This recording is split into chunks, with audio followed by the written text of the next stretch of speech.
I don't know, I don't have words. But मैं केवल एक बात कहूँगा कि इस पूरी कहानी में केवल ये परमेश्वर है, ये उसका अनुग्रह है, और I am as imperfect as any one of you.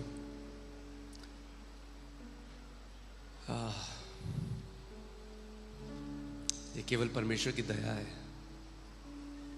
वो एक अच्छा पिता है, उसकी करुणा, उसने कहा वो हमें कभी नहीं छोड़ेगा. एंड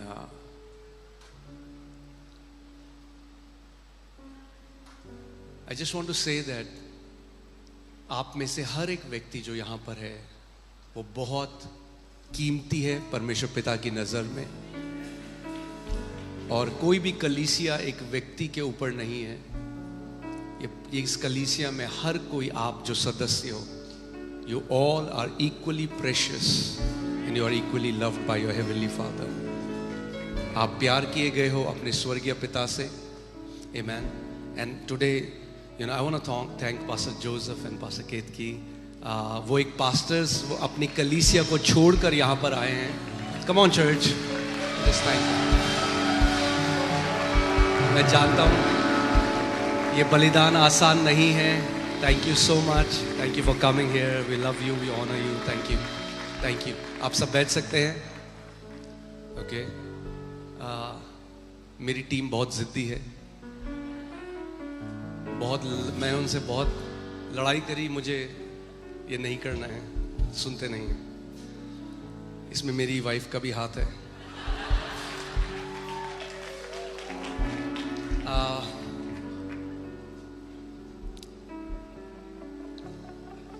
अगर मेरी कहानी से अगर मैं कुछ भी बोल सकूं तो वो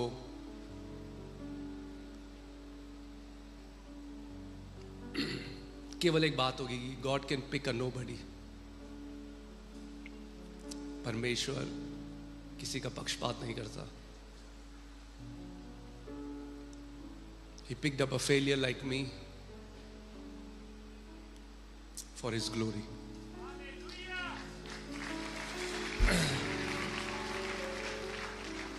Amen. And it's all his grace. ये केवल परमेश्वर की दया है.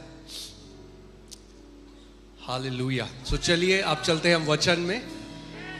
Amen. Let's go to the word of God. परमेश्वर के वचन में चलते हैं. और तैयार हैं आप वचन के लिए? Amen. Hallelujah. See, मेरे लिए थोड़ा मुश्किल हो जाता है फिर विचार करना. ओके, ठीक है. आइए हम एक प्रार्थना करते हैं और फिर हम वचन में चलेंगे. परमेश्वर पिता, हम आपका धन्यवाद करते हैं. आप एक अच्छे पिता हैं प्रभु. कैसा प्रेम आपने हमसे किया कि हम आपकी संतान कहलाएं. आपने अनंत से हमसे प्रेम किया है प्रभु. प्रभु आपकी दया, आपकी करुणा, आपकी भलाई सदा हमारा पीछा करती रहेगी. प्रभु आप इस कलीसिया के सर हैं. पवित्र आत्मा आप इस कलीसिया के लीडर हैं. और प्रभु यीशु आप आने वाले हैं. और जब आप आए प्रभु, तो प्रभु तेरी ये कलीसिया एक ज्योतिर्मय कलीसिया हो प्रभु. बिना दाग, बिना झुर्री. प्रभु हम आपकी आराधना करते हैं, हम आपकी स्तुति करते हैं प्रभु यीशु मसीह के नाम में. आमेन. ऑलराइट. ओके, सो हम लोगों ने एक नई सीरीज शुरू करी है, सनशिप. और कैसे सन्स ऑफ गॉड, परमेश्वर के हम बेटे और बेटियां हैं. पिछले हफ्ते अगर आपको याद है हमने क्या सीखा? हमने सीखा कि हमारा जन्म कैसे हुआ. उस परमेश्वर के अविनाशी बीज को जब हमने ग्रहण किया. So we don't call God as a father just as a title. हम एक शीर्षक की तरह परमेश्वर को पिता नहीं कहते. Okay, it's not a title. Because we are born of him, that's why we are not illegitimate children. हम लोग नाजायज संतान नहीं. हम लोग उससे जन्म लिया है हमने, तो हम लोग केवल परमेश्वर को पिता, क्यों? क्योंकि आज कई ऐसे लोग हैं जो परमेश्वर को पिता कह रहे हैं मगर उन्हें परमेश्वर से जन्म नहीं लिया. So just calling God is not enough. जब वचन कहता है कि जब उस अविनाशी बीज को हमने ग्रहण किया, जब वो we were born of incorruptible seed of the word of God, और हमने पिछले हफ्ते देखा कि कैसे जो मांस से पैदा होता है वो क्या है? वो मांस और लहू है, मगर जो आत्मा से पैदा होता है वो क्या है? आत्मा है. Now our primary identity is not flesh and blood, our primary identity is we are spirit. अब हमारी जो प्रमुख पहचान है वो ये नहीं कि हम मांस और लहू हैं. तो मैंने आपको क्या कहा था? मांस और लहू में क्या है? हम गुजराती, हम मराठी, हम नेपाली, हम बंगाली, हम ये कुल, हम ये जाति. ये पहचान कहाँ की है? मांस और लहू की. आत्मा की पहचान क्या है? अब हम परमेश्वर के बेटे और बेटियां हैं, ये हमारी आत्मा की पहचान है. और जब तक आत्मा की जो पहचान है आपकी प्रमुख पहचान नहीं बनेगी तो कलीसिया के अंदर भी लड़ाइयां चलती रहेंगी, विश्वासियों के बीच में भी लड़ाइयां चलती रहेंगी, गुटवाद होता रहेगा. नॉर्थ इंडियन, साउथ इंडियन, तू मराठी, मैं बंगाली, तू बिहारी. ये चीज क्या है कि आज तक हमने अपनी आत्मा की पहचान को ऊपर नहीं रखा अपनी शारीरिक पहचान के. The Bible says for you died. क्या मरा? आपका पुराना मनुष्यता, आपकी पुरानी पहचान. अगर आज भी आप अपने ज्योग्राफिकल लोकेशन को, जहां आपने जन्म लिया, उसको आप मसीह की पहचान के ऊपर रखते हो, अपने देश को. That's why many time patriotism, it's good to love your country, but many times what happens is, जैसे अगर मैं भारत को प्यार करूं तो लोग एक्सपेक्ट करेंगे कि मैं एक पाकिस्तानी को नफरत करूंगा, मगर मसीह में ऐसा नहीं. Understand this. एक मेरा भाई और बहन जो पाकिस्तान का है, एक मेरा भाई और बहन जो किसी और देश का है, आज वो हमारा एक परिवार अब हो चुका है. So we have to understand this spiritual identity has to overtake, consume our thinking. ये जो अब आत्मिक पहचान है, अब हमें आत्मा से, हम आत्मा से जन्मे हुए लोग हैं. पौलुस कहता है अभी तक हम शरीर में मसीह को जानते थे मगर अब शरीर में नहीं, और अब हम एक दूसरे को भी शरीर में नहीं पहचानते. आमीन. अब हम शरीर में एक दूसरे को नहीं पहचानते. अच्छा आप कहां से हो? अच्छा आप वहां से हो. चर्च के अंदर ये नहीं होना चाहिए, कलीसिया के अंदर ये नहीं होना चाहिए. सारे मलयाली एक तरफ, सारे पंजाबी एक तरफ. तो फिर इसका मतलब क्या है? अभी हम सयाने नहीं हुए, आत्मा में हम क्या है? अभी बच्चे. अगर हम अपने कुल, अपने गोत्र, जो हमारी कास्ट है, उसके हिसाब से अगर हम कलीसिया में इकट्ठा होते हैं, tribalism is the sign of babyhood of children of God. Tribalism, अगर आज भी ट्राइब्स, अपने ट्राइब में हम जाते हैं, हमारा अब एक ट्राइब है, वो है यहूदा का गोत्र. हमारा एक गोत्र है. We just have one tribe now. There's a tribe of the Lion of Judah. Tribe of Judah. ये हमारा ट्राइब है अब. Amen? तो अब जो हमने परमेश्वर से जन्म लिया, इसीलिए बाइबल कहती है निकोदेमस यीशु के पास आया और बोला कि टीचर, हे गुरु, हम जानते हैं जो काम तू करता है वो मनुष्य नहीं कर सकता जब तक परमेश्वर के साथ ना हो. यीशु क्या कह रहा है? यीशु उसको, वो काम, तू ये काम कैसे कर सक रहा है? He is about after the works. Yeshu कह रहा है नहीं, मैं तेरे को सीक्रेट बताता हूं. ये काम उपवास करके, फास्टिंग कर, ये उससे नहीं होगा. You have to get born again. Nicodemus, ये जो तू काम देख रहा है, ये काम एक अलग प्रजाति के लोग कर सकते हैं, क्योंकि मैं परमेश्वर का पुत्र हूं, इसलिए मैं ये काम कर सकता हूं. अगर तू परमेश्वर से जन्म ले ले तो जो काम मैं कर रहा हूं वो काम तू भी कर सकता है. Nicodemus, it's not after the works. ये कर्मों के बारे में नहीं है, ये नए जन्म के बारे में है. क्योंकि यूजुअली अगर आप देखोगे हर धर्म में क्या है, आप किसी धर्म में जाओगे वो क्या करेंगे आपको? वो कहेंगे आपको ये करना पड़ेगा ये करने के लिए. And many times the sad thing is the same thing in church. कलीसिया में जब एक व्यक्ति नया जन्म पाता है, इससे पहले कि वो कौन है उसे बताया जाता है क्या करना है। क्या करना है बहुत बाद में आता है, पहले आपको जानना है आप मसीह में कौन हो। आप 40 दिन के उपवास में चल जाओ, वो कुछ नहीं जानता अभी मसीह के बारे में।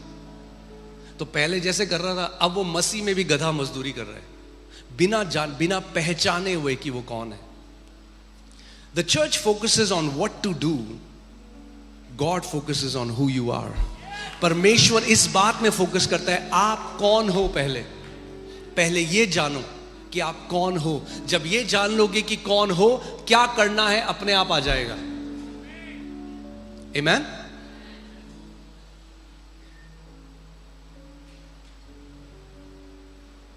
एक मछली क्यों तैरती है? मछली को किसने सिखाया तैरना? वो उसके डीएनए में, क्योंकि मछली से जन्म लिया है। इसका मतलब ये नहीं अगर कोई और तैरेगा तो वो मछली बन जाएगा, नहीं। इसीलिए परमेश्वर का वचन कहता है तुम्हारे अच्छे धर्म कर्म के काम फटे पुराने चिथड़े हैं। यानी आप एग्जैक्ट कॉपी कर सकते हो, आप फास्टिंग कर सकते हो, आप प्रार्थना कर सकते हो, मगर अगर आपने नया जन्म नहीं पाया, आपके कर्म से आपका जन्म नहीं, आपके जन्म से आपका कर्म है। ओके, सो आज क्विकली ये रिकैप था। आज हम देखेंगे कि आगे, आज पार्ट 2 है, ठीक है। रोमियो 8:15 से 17 में पढ़ रहा हूं, ध्यान से सुनिएगा। क्योंकि तुमको दासत्व का आत्मा नहीं मिली कि फिर भयभीत हो। ओके, और पौलुस ये किस लोगों के बारे में कह रहा है? यहूदियों के बारे में कह रहा है जो पुराने नियम में थे। जब वो पुराने नियम में थे तो भयभीत थे, क्योंकि दासत्व के आत्मा के अधीन थे। Because as many as were under the law were in bondage. जो व्यवस्था के अधीन थे वो क्या थे? वो बंधुआई में थे। और वो कह रहा है अब इस नए नियम में, इस नई वाचा में अब तुम्हें दासत्व का आत्मा नहीं मिला। दैट मीन्स एक आत्मा है जो दासत्व का आत्मा है।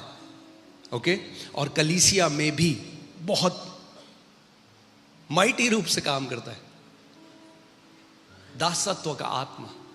धर्म, सिंपल सी भाषा में मेरे पीछे बोलो, दासत्व का आत्मा धर्म का आत्मा है। इसीलिए कई ईसाई भी उस दासत्व के आत्मा के अधीन है और दास हैं, गुलाम की तरह जीते हैं, दास की तरह जीते हैं, बिकॉज दासत्व के आत्मा के अधीन है। और वो जो दासत्व का आत्मा है उनसे कार्य कराता है जिंदगी भर। Hear this, the spirit of religion will make you perform, but you will never reach anywhere. आपने देखा है जिम में ट्रेडमिल्स होती हैं, हाँ, लोग भागते हैं 14 किलोमीटर, कहाँ पहुंचते हैं? वहीं रहते हैं, 14 किलोमीटर भागते। ऐसे ही है धर्म की आत्मा जो कार्य कराएगा। आप all your life you will feel I am not enough. वो बोले 2 घंटे प्रार्थना कर रहे, 14 घंटे का, 14 घंटे करोगे, नॉट इनफ। 40 दिन उपवास कर दिया, नॉट इनफ। तूने सब कुछ अपना बेच के दे दिया, नॉट इनफ। अभी भी तू चूक रहा है, इसमें और करना पड़ेगा। So you continuously strive to get approval from your father. आप जिंदगी भर क्या करोगे? आप मेहनत करने की कोशिश करोगे अपने पिता से अप्रूवल, उसकी हां पाने के लिए कि अब आप ग्रहण किए गए हो। इसका मतलब ये नहीं कि हम ये सारे काम नहीं करेंगे। बाइबल कहती है मूसा ने परमेश्वर के घर में एक दास की तरह वो वफादार रहा, मगर मसीह एक पुत्र की तरह। 2 वफादारी हैं कलीसिया में। कुछ लोग हैं जो दास की तरह वफादार हैं, मगर मसीह एक दास की तरह वफादार नहीं था, एक पुत्र की तरह वफादार था। दोनों वफादारी बहुत अलग है। You'll have to understand. To be faithful as a servant and to be faithful as a son in your father's house. Okay? क्योंकि हमें क्या नहीं मिला? अब वचन क्या कह रहे हैं? तुमको दासत्व का आत्मा नहीं मिला कि फिर भयभीत हो, परंतु लेपालकपन का आत्मा मिला है। क्या मिला है? लेपालकपन का आत्मा मिला है, जिससे हम हे अब्बा, हे पिता। दासत्व का आत्मा क्या करता है? आपको भय लेकर आता है। दासत्व का, लेपालकपन का आत्मा क्या करता है? आपको हियाव देता है कि परमेश्वर को हे अब्बा, हे पिता कह के पुकार सको। Okay, that means the spirit of adoption, before it teaches you what to do, it teaches you how to call God your father. It's relational first. ये जो लेपालकपन का आत्मा है, इससे पहले कि आपसे कुछ कराए, सबसे पहली चीज क्या करता है? आपके अंदर वो हियाव डालता है कि आप परमेश्वर को हे अब्बा, हे पिता कह के पुकार सको। हे अब्बा। आबा is a very intimate word in Hebrew. Abba. Abba means beloved father. Amen? So पहली चीज, जब लेपालकपन का आत्मा आपके अंदर आया तो उसने क्या कह के परमेश्वर को कैसे देखा? अब कैसे देखा? My beloved father. The spirit cries out. आपके अंदर से वो आत्मा ने पुकारा, हे अब्बा, हे पिता। अब दूसरी बात, अब वो आत्मा क्या करता है? अब वो लेपालकपन का आत्मा आपकी आत्मा में गवाही देता है। आत्मा आप ही हमारी आत्मा के साथ गवाही देता है कि हम क्या हैं? हम क्या हैं? Come on talk to me, हम क्या हैं? अब वो आत्मा कहां गवाही दे रहा है? हमारी आत्मा में गवाही दे रहा है कि हम क्या हैं? परमेश्वर की संतान हैं। So the first thing, the first conviction that comes in your spirit, जो सबसे पहली चीज आपकी आत्मा में अब आने लग जाती है कि मैं परमेश्वर की संतान हूं। अभी करने की तो बात ही नहीं आ रही है। आपके घर में जब, कितने लोगों के घर में यहां बच्चे हैं? आपके घर में जब पैदा हुआ बच्चा, आप ये करते हो, बच्चा पैदा हुआ रो रहा है, अच्छा सुन, अब मैं चाहता हूं घर में जाके बर्तन मान देना, झाड़ू पोछा कर देना, ये बोलते हो आप बच्चे को? नो। फर्स्ट, सबसे पहली चीज जो बच्चा सीखता है वो कहता है मम्मा, पापा, and you love the kid. जो करना है वो बहुत बाद में आता है, लेटर स्टेजेस में। पहले क्या है? वो बच्चा आपको पहचानता है अपने माता पिता की तरह।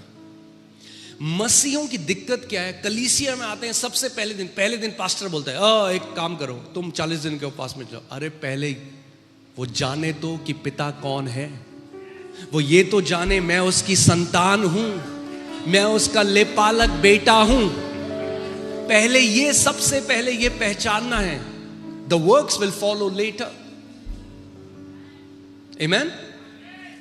अब आत्मा हमारी आत्मा में गवाही दे रहा है कि हम क्या है? परमेश्वर की संतान। That means this conviction does not come from reading a book. ये जो सत्य, ये जो गवाही है, ये बाहर से अंदर नहीं आई, ये अंदर से बाहर आती है।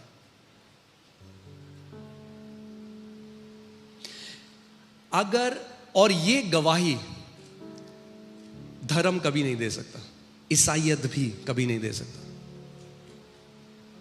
There are so many Christians who live unloved by the Father because they are trying to earn His love. कितने सारे मसीह ऐसे हैं जो पिता का प्रेम कमाने की कोशिश कर रहे हैं और पूरी जिंदगी उनको ये लगता है कि वो प्रेम करने लायक नहीं है। I am not good enough for the Father to love me.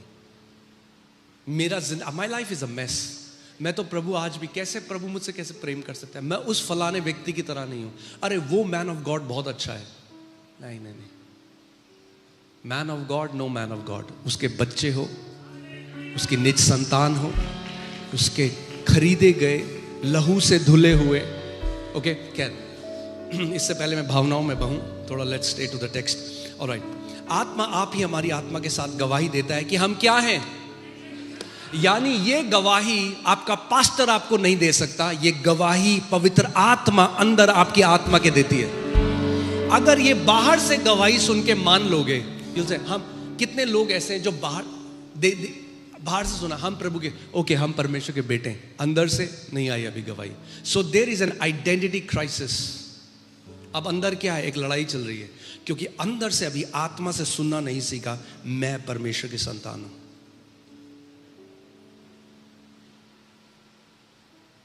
और क्या होता है? सबसे पहली चीज जिस पे शैतान अटैक करता है, याद रखना, सबसे पहली चीज, दैट्स योर सनशिप। पहली चीज, पहली टेम्पटेशन यीशु को कहती, यदि तू परमेश्वर का पुत्र है तो ये कर। उसने नहीं करा। मैं पुत्र हूं इसलिए नहीं कि मैं क्या करता हूं, मैं पुत्र हूं। अगर तू पुत्र है तो ये कर, ये दिखा करके तब मैं मानूंगा तो परमेश्वर का पुत्र। जब उड़ाऊ पुत्र दूर चला गया पिता के, वापस आया, अब सबसे पहली चीज क्या आ रहा है उसके अंदर से, अब मैं इस लायक नहीं रहा कि तेरी संतान कहलाऊं। I am no longer worthy to be called your son. So the devil attacks your worth as a son. शैतान अटैक करता है, अब तू उसके पुत्र कहलाने के लायक नहीं रहा क्योंकि तूने ये किया। मगर आपके करने या ना करने से आप पुत्र नहीं बने, उसके करने से आप पुत्र बने।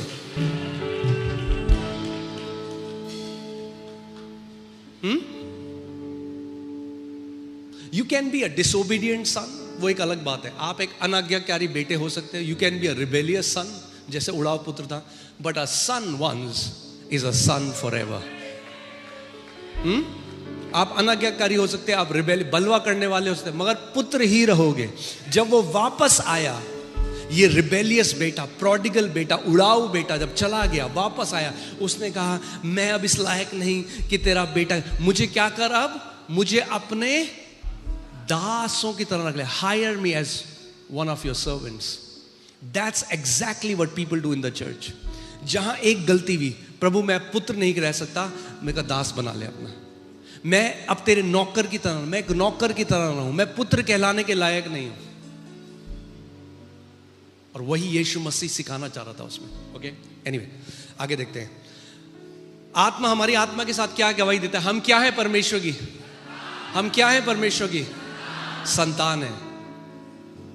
ओके, ये गवाही आपके अंदर इतनी स्ट्रांग होनी चाहिए कि कल को 7 बिलियन लोग भी बोल दें नहीं ये झूठा है, आप कहोगे कोई बात नहीं, अंदर से गवाही जो है वो बहुत स्ट्रांग है, हम परमेश्वर की संतान है। अब सुनो आगे, यदि संतान है तो क्या है? वारिस भी है। संतान है तो क्या है? जेन्युइन संतान है। तो अब देखो, जो मेरे बच्चे हैं ना, जो मेरा है वो उनका है, ठीक है। जिस दिन मेरे बच्चे मेरे घर में पैदा हुए, एलियाना, अमाया, जूडा, जिस दिन उन्होंने जन्म लिया, the moment they were born, उसी दिन वो वारिस बन गए। जो मेरा था वो उनका है। अब पड़ोस का एक बच्चा आएगा, कहेगा पापा पापा, क्या वो वारिस है? पर वो तो मुझे पापा बोल रहा है। It's not about calling God your father, it's about being born of him. केवल क्योंकि वो पापा बोल रहा है इसका मतलब ये नहीं वो मेरा बेटा है। क्योंकि वो बच्चे जिन्होंने मुझसे जन्म लिया, we are born of God, जितनों ने उसे ग्रहण किया उसने उन्हें परमेश्वर की संतान होने का अधिकार दिया। वे ना तो मांस से, ना लहू से, ना इंसान की इच्छा से, मगर परमेश्वर से पैदा हुए हैं, उत्पन्न हुए हैं। They are born of God. Hallelujah. So it's not just a title, क्योंकि आप देखेंगे बहुत सारे लोग परमेश्वर को माता पिता ये सब कहते हैं। नहीं नहीं, we are born of him, we are legitimate children. It's not a title we have given God.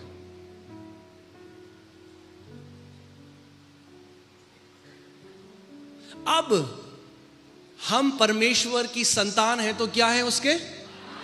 वारिस। क्योंकि याद रखो, जहां पे संतान आता है वहां पे वसीयत भी आती है, और वसीयत कमाई नहीं जाती। यही फर्क है एक नौकर में और एक वारिस में। एक नौकर घर में मजदूरी करता है सैलरी के लिए, अ labour works for wages. Servant mentality क्या करती है? जब मैं 40 दिन उपवास करूंगा तो यीशु मेरे लिए ये करेगा।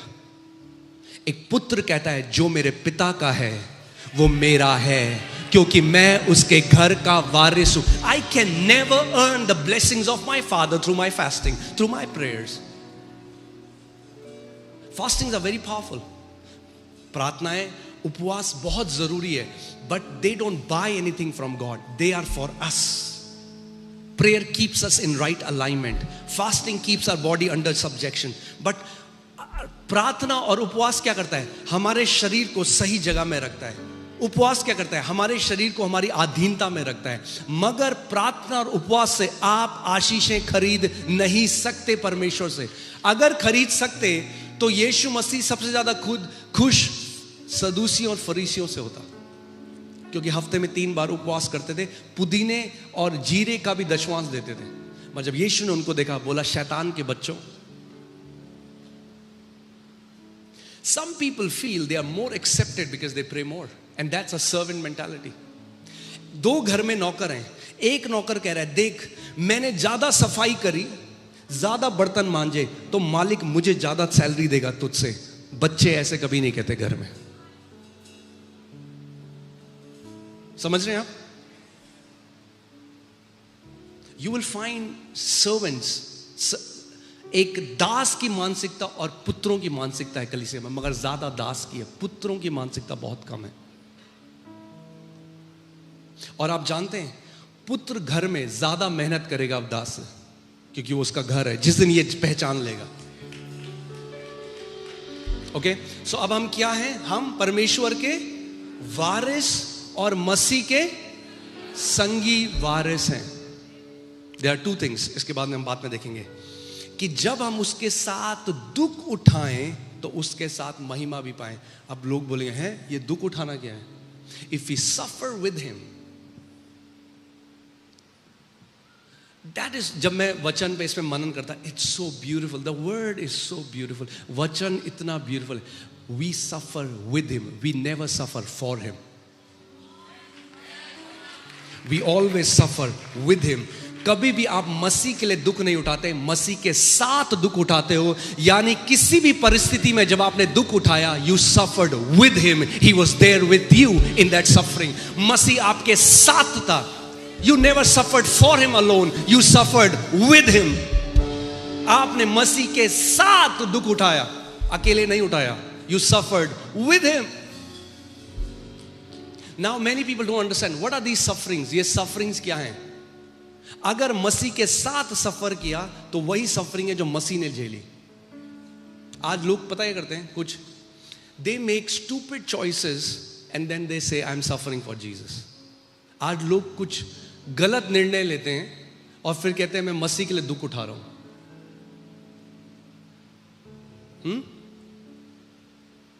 नहीं, मसीह के साथ दुख उठाना। मसीह ने क्या दुख उठाया? ओके, लेट्स अगेन, ये टॉपिक नहीं है, जल्दी से करके आगे चलेंगे। मसीह ने क्या दुख उठाया?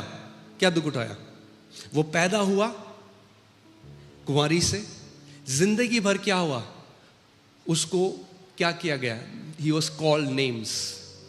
लोगों ने क्या किया? उसकी निंदा करी, उसका मजाक उड़ाया, उसका ठट्टा उड़ाया। So he was rejected by his own. So अगर मसीह के साथ दुख उठाते हो, याद रखना अपने आप को तिरस्कार करेंगे। That's one of the suffering. आपके अपने आप को ठुकरा देंगे। उसके भाइयों ने कहा ये पागल है।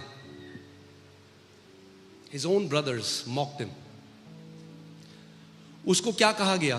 कि ये पियक्कड़ है, पेटू है, वैश्याओं के साथ उठता और बैठता है, दुष्ट आत्माओं की मदद से दुष्ट आत्मा निकालता है। निंदा हुई, सता हुआ लोगों से, यही सफरिंग है। और यही वो सताव है जिसका नए नियम में छुटकारा नहीं है, क्योंकि बाइबल कहती है तिमोथी की पत्री में, जो एक परमेश्वर का जीवन जीना चाहेगा, everyone who wants to live godly shall suffer persecution.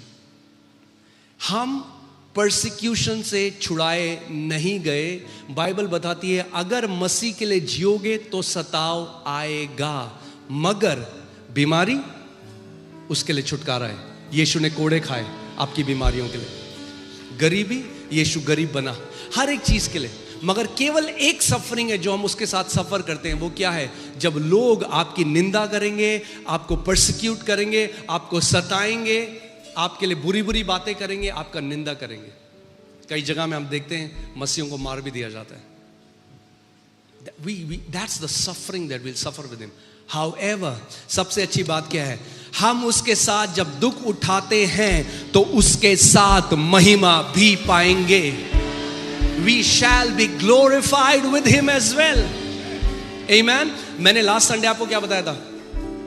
वचन कहता है पहला यूहन्ना 3:1 में, behold what manner of love the Father has bestowed upon us that we shall be called the children of God, and we are.